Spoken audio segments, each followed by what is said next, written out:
Imagine you were born into this world, but not in a hospital. Your birth wasn't welcomed with a warm hug from both parents. No, your birth is a moment of panic when the user, with a super fast movement, turns you on. Not to capture a beautiful moment, but for one single, urgent purpose: to make sure they don't look like a mess. Yes, your first welcome to this world is to be a makeshift mirror. And this is where your first job begins, to be an instant judge. Sometimes you get lucky. Good morning, you might as well say, as you're greeted by a handsome, symmetrical face. Your morning instantly feels brighter, but not infrequently, you have to accept a harsh reality. You're faced with an oily face, hair like a bird's nest, and a half-conscious gaze. In moments like these, you truly wish you had eyelids, so you could shut yourself and pretend not to see. After the mirror ritual is over, your suffering doesn't end. In fact, this is just the main event. The user flips the phone.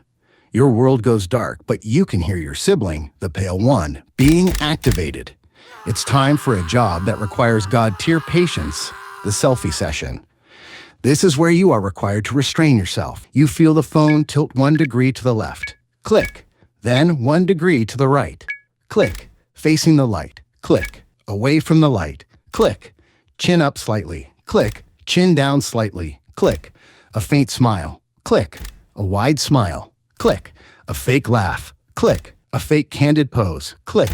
Hundreds, sometimes even thousands of angles and shots are taken.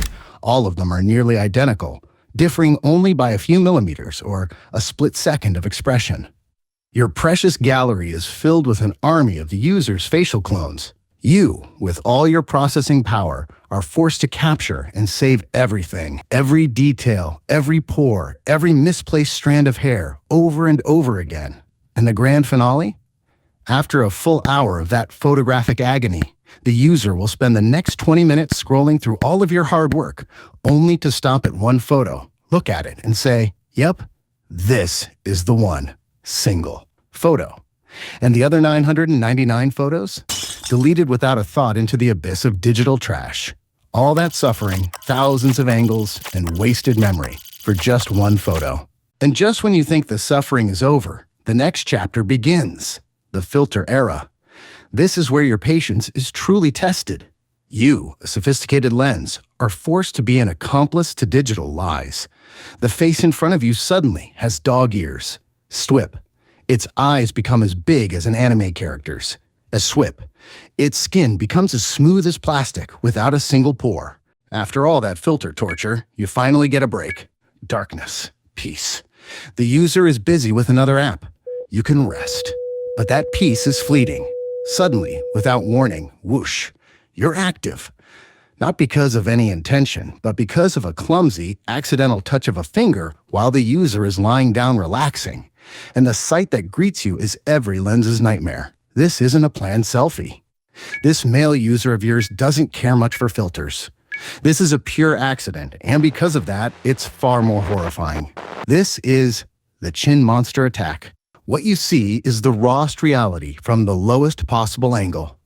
Two giant nostrils that look like threatening twin caves, the unphotogenic landscape of a double chin, and the confused gaze of the user, who needs a few seconds to realize he's staring at his own reflection. You see his confused expression change to slight shock, then panic. He hurriedly presses the home button, and poof, you're back in the darkness. There are two conditions in your life. First, being an accident, activated by a misclick, then frantically closed. Second, and this is more painful, when you're actually needed. The moment arrives. The user genuinely wants to take a picture. Hope flickers back on in your circuits. This is it. This is your purpose. But he sees a fingerprint smudge on your face, a remnant from all the previous misclick panics. And then, the ritual you hate the most begins. He doesn't look for a soft cloth. He just grabs whatever is closest, the hem of his t-shirt. You see the rough cotton fibers approaching like a monster. Then, the torture begins. Every motion feels like sandpaper scratching your cornea. You can only surrender as dust, oil, and other small particles are brutally dragged across your sensitive optical surface. The golden opportunity finally arrives.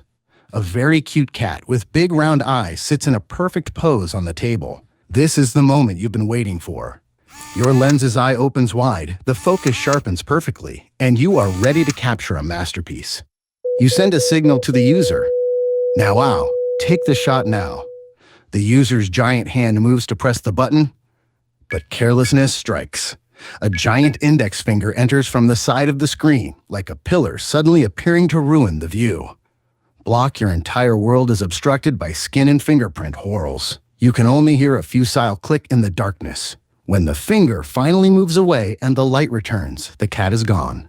Finally, you're taken outside. After all the morning torture, this is your chance to see the world.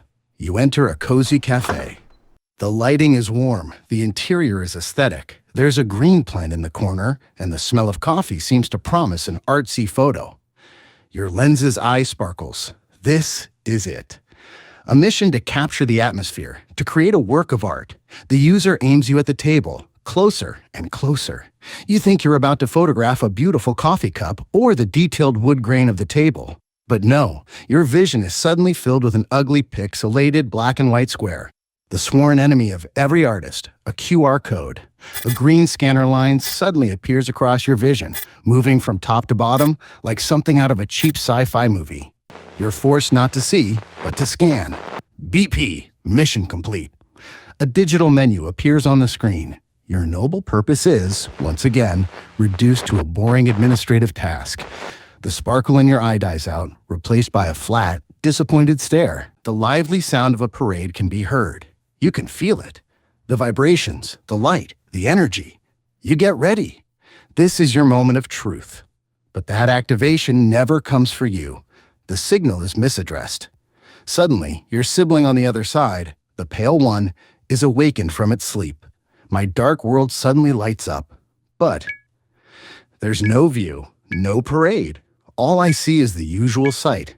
But this time it feels strange. The user's face. He looks panicked. His mouth is moving, but I don't understand what he's saying. His eyes stare straight at me, full of confusion. Why is he looking at me like that? What does he want? The video keeps recording. For 30 seconds that feel like an eternity, my world is just his confused face. He tilts his head. I tilt with him. He gets closer. His face fills my entire world. I can only stare back, just as confused. I don't know there's a parade behind me. I don't know there's a beautiful moment being missed. My world in that moment is just one thing, the face of someone who doesn't understand why I'm the one who's on. I don't understand either. Then, just as suddenly as it began, my world goes dark again. You feel the phone go back into a pocket. The mission has failed again. The potential is wasted again. You were not allowed to record a masterpiece, and your sibling was forced to record a moment of confusion. And life sucks as a camera phone.